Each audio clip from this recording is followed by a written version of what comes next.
નમસ્કાર ધોરણ 7 ના વહાલા વિદ્યાર્થી મિત્રો, આજે આપણે આ વિડિયો લેક્ચરની અંદર અલંકાર પબ્લિકેશનનું જે સ્વાધ્યાય પોથી આવે છે તેમાં ગણિત વિષયના સ્વાધ્યાય પોથીમાં પાઠ નંબર 1 પૂર્ણાંક સંખ્યા એમનું સંપૂર્ણ સોલ્યુશન આપણે આ વિડિયો લેક્ચરમાં જોવાના છીએ. તે પહેલા એક નાનકડી વાત કે નીચે ડિસ્ક્રિપ્શન બોક્સમાં એક પ્લેલિસ્ટ આપેલું છે, ત્યાંથી તમે ધોરણ નંબર 7 ના અલંકારની સ્વાધ્યાય પોથીના તમામ વિષયના સોલ્યુશનની લિંક મેળવી શકો છો. તો ત્યાં જઈને તમે તમામ સોલ્યુશન જોઈ લેજો. તો જોઈએ મિત્રો, પહેલો દાખલો છે. આપેલા કથન મુજબ સરવાળા મેળવવાના છે. એક ઋણ પૂર્ણાંક તો -5 + 2, એક ધન પૂર્ણાંક તો -5 + 8, શૂન્ય તો 4 + -4, બંને પૂર્ણાંક કરતા મોટો પૂર્ણાંક 3 + 2. બીજું છે આપેલ કથન મુજબ બાદબાકી મેળવો.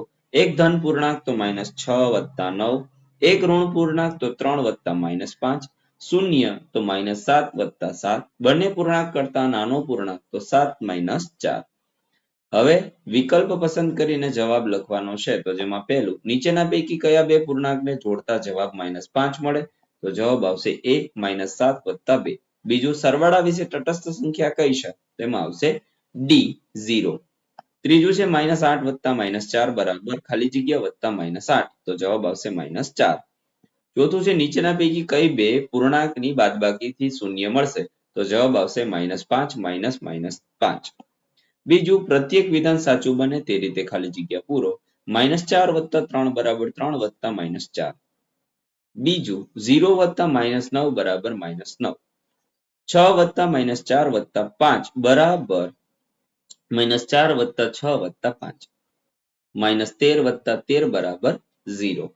આપેલા કથન મુજબ સરવાળા બાદબાકી કરો. સરવાળો -3 છે તો -5 + 2 = -3. બાદબાકી 1 છે તો 6 - 5 = 1. બાદબાકી 0 છે તો 4 - 4 = 0.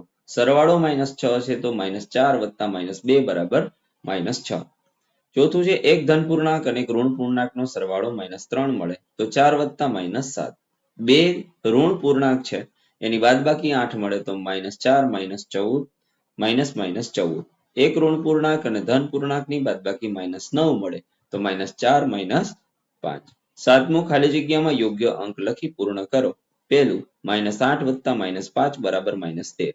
-13 - -5 = -8. બીજું, 7 + -7 = 0. -3 + -17 = -20. -5 - -7 = 2. -10 - -10 = 0. હવે મિત્રો આપણે અહીંથી સમય નહીં વધુ લઈએ તો નીચે ધીમે ધીમે સ્ક્રોલ કરતા જઈએ, જે તમારે જોતું જવાનું છે.